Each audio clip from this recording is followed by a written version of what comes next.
नारायणं नमस्कृत्य नरं चैव नरोत्तमं देवीं सरस्वतीं व्यासं ततो जयम उदीरयेत्। नमस्कार, चलिए शुरू करते हैं आज की कथा। पहले अयोध्या के राजा सगर थे। उनकी केशिनी और सुमति नाम की 2 रानियां थीं।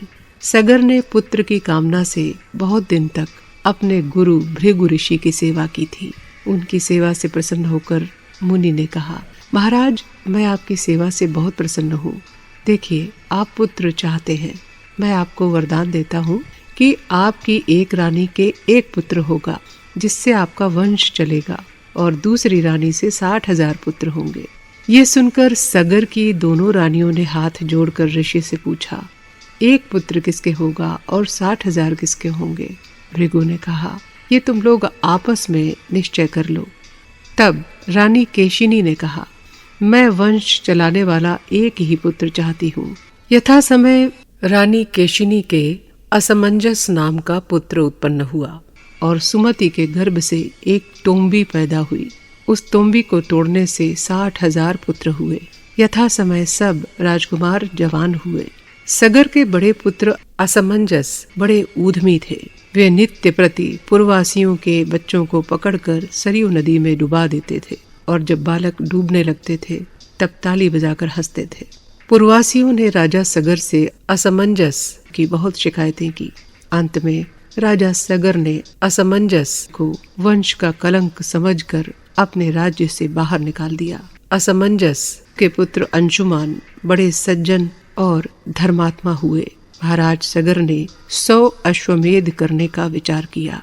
ये बात इंद्र को अच्छी नहीं लगी, क्योंकि 100 अश्वमेध इंद्र के सिवा और कोई नहीं कर सकता था। इसलिए जब सगर ने अश्वमेध का घोड़ा छोड़ा, तब इंद्र अपनी माया से राक्षस का रूप रखकर उसे हर ले गए। घोड़े के लौटे बिना अश्वमेध यज्ञ पूरा नहीं होता। इसलिए सगर ने अपने महाबली 60,000 पुत्रों को आज्ञा दी कि तुम लोग जाकर सारी पृथ्वी में, आकाश में, पाताल में, जहाँ भी यज्ञ का घोड़ा हो उसे खोज कर ले आओ। वे महाबली उत्साही राजकुमार पृथ्वी पर घोड़े को न पाकर पृथ्वी के नीचे खोदने लगे। पृथ्वी को चारों ओर खोदने पर भी जब घोड़ा नहीं मिला, तब सगर से आकर उन्होंने सब हाल कहा। सगर ने कहा, तुम लोग जाकर पृथ्वी तल को और खोदो। तब वे राजकुमार पूर्व, पश्चिम, दक्षिण, उत्तर चारों ओर से पृथ्वी तल को खोदते हुए चले। अंत में पूर्व उत्तर के कोने पर उन्हें भगवान कपिल देव समाधि लगाए हुए दिखाई दिए। यज्ञ का घोड़ा उनके पास ही घूम रहा था। इंद्र ने उसे वहीं छोड़ दिया था। राजकुमार घोड़े को देखकर बहुत प्रसन्न हुए।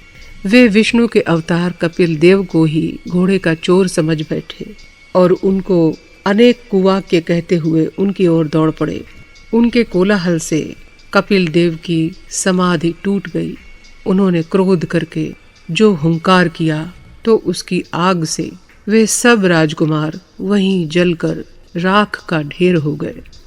अब आगे की कथा अगले एपिसोड में। तब तक के लिए नमस्कार।